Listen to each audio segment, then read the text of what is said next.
Good morning. Two hands today have me c-betting out of position again. Both of these hands are pocket eights. So first hand, I open raised, and I get two callers. I get a caller from the big blind, and I get a caller from the button or the cutoff. So the cutoff's playing 17-8. I've got over 700 hands on him. His pre-flop cold call range from the cutoff is 16% with a 3-bet of 2%. So we're looking at maybe 19% total minus what he would have 3-bet. So if we take out what he would have 3-bet, something like that, now would he have done it all with suited or offsuits? Good question. I've got a little bit more. So he's open raised ace-5 club from early position. So to me, that kind of note suggests that he's probably going to be calling with all of the ace littles. He's probably has these connectors in there and probably the one gappers. These offsuits, maybe. That gets us to 17% minus 17% and then the 3-bets. So I think that's going to be the late position, and we can see that the eights hand is going to 60% equity against them, 59%. Looks pretty good. What about this player? 63 hands. He's the big blind. He's probably going to be much wider. I think we are dealing with I have 33%. Just from experience, if we look at this range, we can just go ahead and make it much wider. So we say that's 30%. His 3-bet range is pretty tight, so we're going to add these back in there and say, okay, well, he would have 3-bet. I do have 5% 3-bet, and his 3-bet range that I have is king. So right now it's going to be, pretty wide. I think we'll start here. Eights are going to be favored. Bunch of offsuit hands that he has are unpaired hands, so we beat all of those. Flop comes out 9-6-4. We're 3-way, and a player who is donked 25% of the time, so 1 out of 4 checks to me. So I think on this board, I don't think any pair is going to be donking here. I don't think the pair is worthwhile. Of course, he could have, and that could be like a 9-10, 9-8 type hand. But I expect donks to happen more when there's one high card and they're trying to figure out if I have that. So once he checks, our question is, should we bet? This is a fairly dry board, and actually it's one that I think hits some of the color ranges a little bit better because you'd expect 3-bets to come from big hands. Now, of course, they're not going to connect all that often. So if I bet, what do I think is going to be called? Let's say he calls with pairs, middle pair plus. Weak pairs are 2s, 3s, 5s, ace 4. I'm just going to think they'll fold. He could, especially the tight player. When you look at his fold stats, fold c-bets, 42% in position, 53% out of position. He's definitely he's playing a tighter range to begin with, so he's going to have hands that allow him to continue. And you can see this here. I've got 40.5% continuance range just with weak pair plus and the open-ended straight draw. If we add the gut shot, it adds like 1%. Could he do ace high? Could do ace high, like all of the suited aces, just to see if he's going to connect. And that makes it, to where he's folding 30%. That might be pretty decent since, early position player probably doesn't connect much.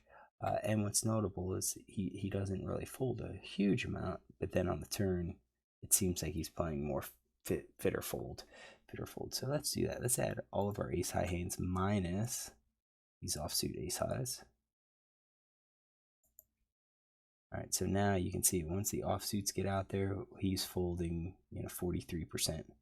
I think that's pretty good. Against that calling range, we do have equity 65%. We beat, ace high hands, weak pairs, middle pairs. What would this guy call if we c-bet? If we c-bet, he's probably just going to be as wide. We have him folding 2 out of 2, 3 out of 3. If we already have one player call, he probably is going to be calling a little bit tighter. The middle pair, weak pair is probably going to fold. We'll keep the open end and straight draw gut shot. So I think he's, and being out of position, I think he's going to be folding a lot. I think this could be a time where we can c-bet here. Expect only one caller. Most likely one is him. If he comes along, then I think we have to be much more careful. Did I do that? No, I checked. And I'm not sure if I like that check. We have some value here with eights.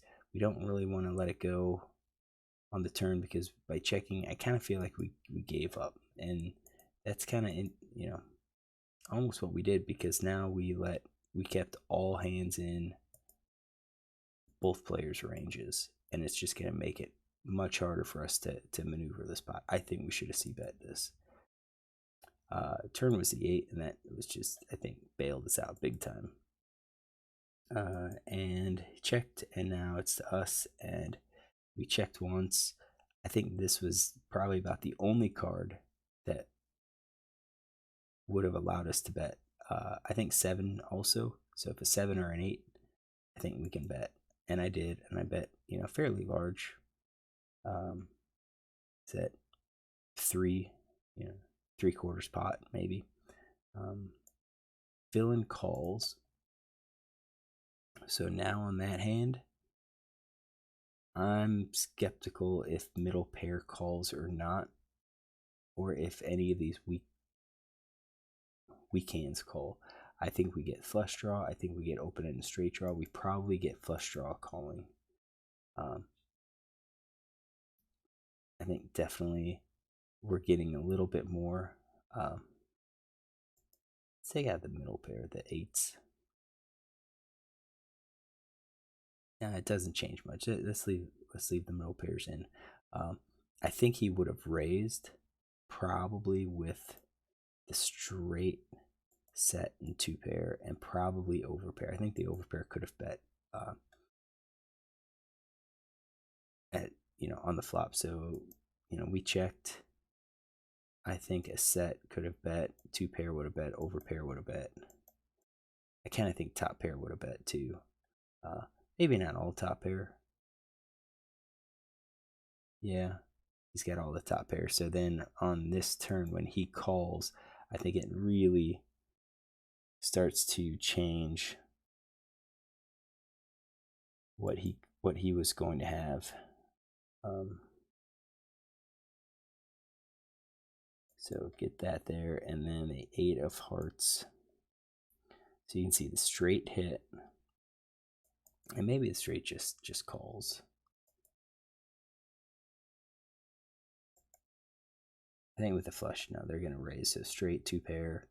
So we got top pair, middle pair. I think he's probably skewed a lot more to these draws. Possibly the flush draw. Maybe not the gut shot. But we showed weakness, and maybe now he's thinking that I don't have a hand, and I'm just trying to bet to take it down. So we'll do that. What does this other guy do? He folds. So he checked, and then that 8 of hearts hit, and just really nothing. Probably one of these ace high, no made hands. So let's get him out of here. And now we go to the river. We hit another 8. I mean, miracle. Not say miracle. I don't think I needed that 8, but quads. So now the question, we're deep. I got 146 left. He has 196. Could we get our stack in? He called. The obvious draws didn't hit. I think it's going to be very hard for him to call when we think about all of the hands in his range. he might have to, in order to get him call these one pair hands, I think he has to think that we're trying to steal the pot. We're bluffing, maybe even ace high hands. There is the straight at 2.78%.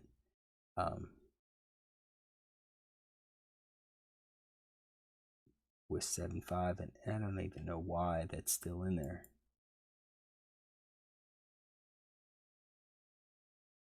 Oh, because of the flush draw.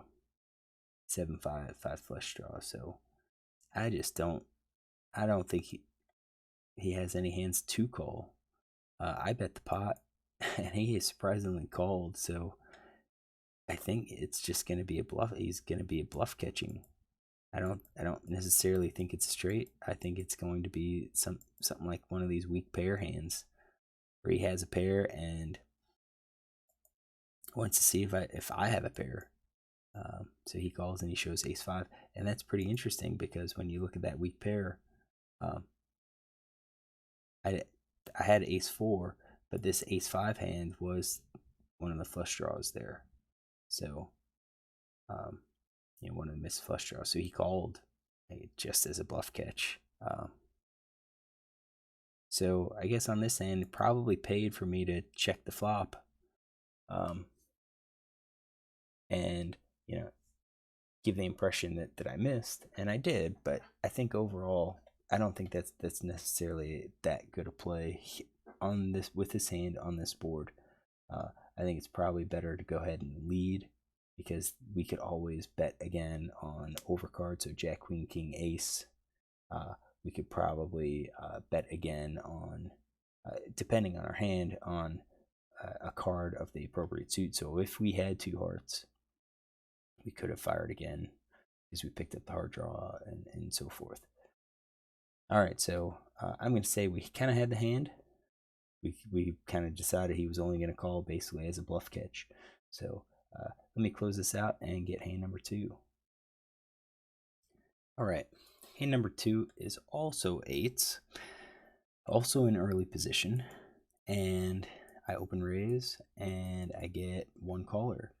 And believe it or not, the flop is basically the same. So I open raise and I get a caller from a tight, more aggressive player.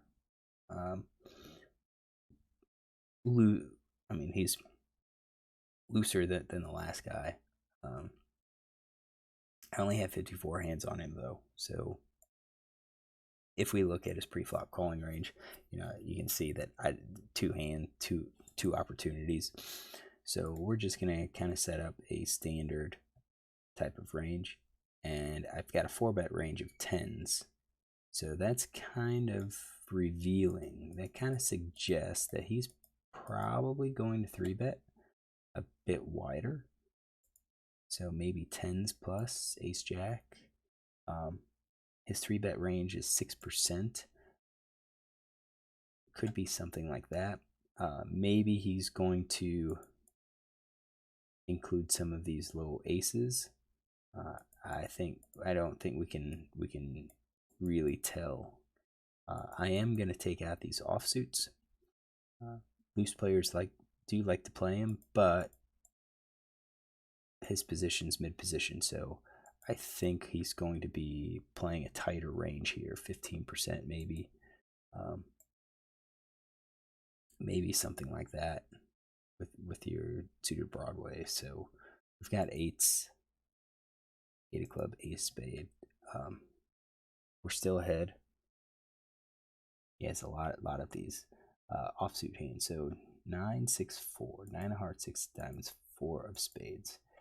All right, so I think our hand's vulnerable, and it's going to be vulnerable to these high Broadway hands, kind of just like we were, last hand. So I kind of think we should probably c-bet here. This hand's a little bit different because we are heads up. So I could give a free card, but I think if I bet, we can always barrel on those ace, king, queen, jack overcards, and probably generate a fold with a big part of our range. So I think we could probably c-bet here and look to barrel on a lot of favorable cards. I think, you know, if we bet, we're trying to get these hands to fold. If we see bet, what is he going to call with? On the dry board, I don't think I'm going to expect to raise from like any sets or anything. He might raise to, you know, with top pair or so. Unfortunately, this is going to be the first time that he's faced a Cbet, so I bet half pot, and I think half pot's pretty good versus an unknown. It's going to keep a wider range in. I think we're going to say all weak pairs. We'll give them all open-ended straight draws. I don't think it's going to be all two-card backdoor flush draws, but we can give them all aces. I think overall that he's going to be calling with, he might be calling with a wide range. I'm going to take out, get that out. Okay. Okay. We are going to allow those aces, but not ace jack. So we're going to give him backdoors, but not all of them. Actually, let's get that off. Let's do it this way. We're going to give him backdoor straights, or backdoor flush draws with the aces. Alright, so I bet those, oops, based on his calling range, we are looking at him continuing 48%. We've got 66%. I think if he folds, I'm okay with that. So I'm okay with C-betting here. I bet he calls, so I'm going to continue with that range.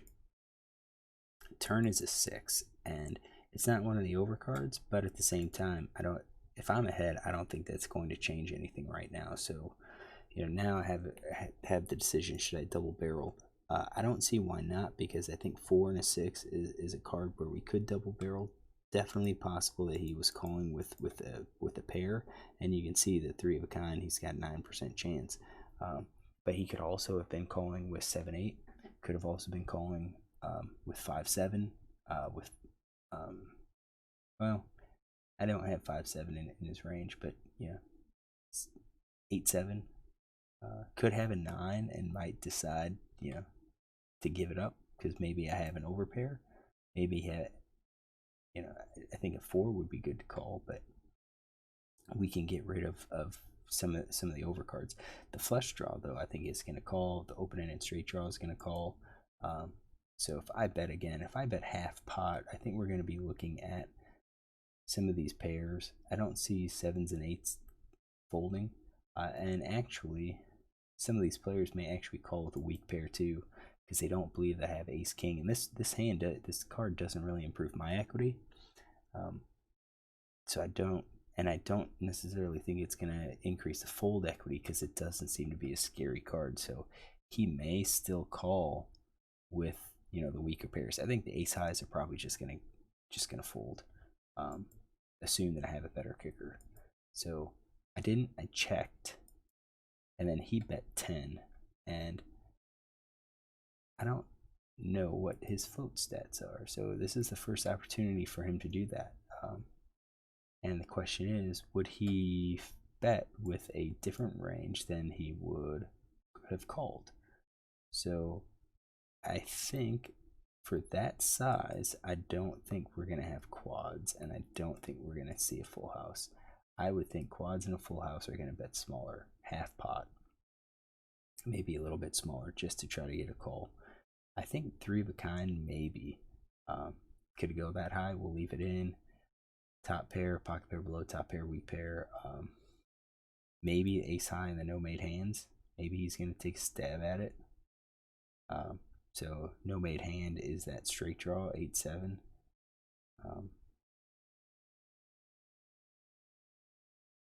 Would it do it with all the ace high hands? Maybe. If he's aggressive, because I mean, this board's pretty dry, so I do think if I'm going to check here, I should check call. I can't just give up. So I called, but I think a second barrel is a little bit better on this hand. And then the 3 clubs. that doesn't really help us. I think if he was calling to bluff catch, he might call the bluff catch again on the river. So a triple barrel again doesn't really increase fold equity. Doesn't really. I don't really have a huge value hand, but I think he could call with some weaker cards if he's gonna bluff catch. But I think more often than not, I think we're dealing with, it's about 50-50. Maybe he has the 9, maybe he doesn't. So what do we do against that range? Should we bet? I don't think we should bet again. I think if we bet, he's only going to probably be calling with full house, 3 of a kind. Maybe top pair, and those are all hands that are gonna beat us. So we're looking at, he's calling 28% of the time. We have 0% equity. I think if we check, there's a possibility that he might take a stab again with any of these pairs. So any of the weak pairs again, and that means he's betting 71.9%, and I've got 56% equity. So I think it's more likely that he'll bet with a much wider range. And he could give me credit for a spade. If he doesn't have it, if he just has ace high, he's going to check behind. He bet 2/3. I did call. I think this is kind of a loose call, but we're thinking that how we played it, we've played it slow, and I won. And he shows 10-7. So this is interesting because I don't have 10-7 in his range at all. I mean, once he called, we're looking at increasing his range here. Probably something like that for his call. Maybe he's calling like that. So let's get rid of the river. He calls, and I would have. I don't think they had any gut shots available at that time. So yeah, open in the street, gut shot. We had 2 card backdoor flush draws.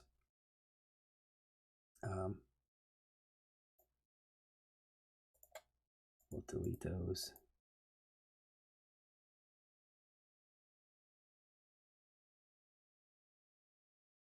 Turn hits. Doesn't really improve equity. He bets kind of large. I'd still leave that in there. And we have, I kind of said flush draw and gut shot. Gut shot should still be there, 10-7.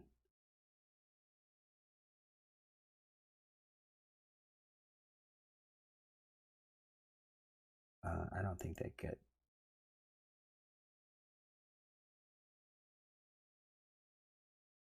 10-7. Why don't we have all 4 in there?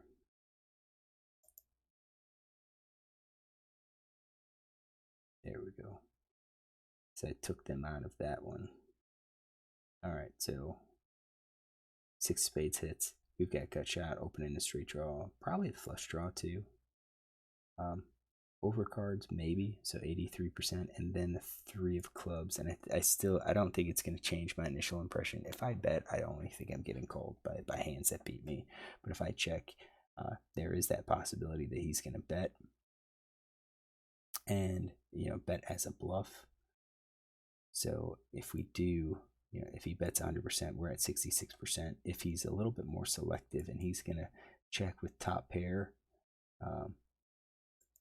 maybe check behind with 3 of a kind. No, he'll bet with 3 of a kind. Pocket pair below top pair, maybe he'll check. Maybe weak pair check because he has a pair. Now we're looking at 44%, and then we're at 68%. So I think that makes a pretty easy call if we can think of this at the table. So we don't have a whole lot, but I think what we can do is make a note on this player that he's capable of float betting the turn with gut shot draws, and then we know if he's going to do it with gut shot draws, we also say that he is willing to bluff with missed draws. All right, hopefully you enjoyed this hand. Look tomorrow for a couple more.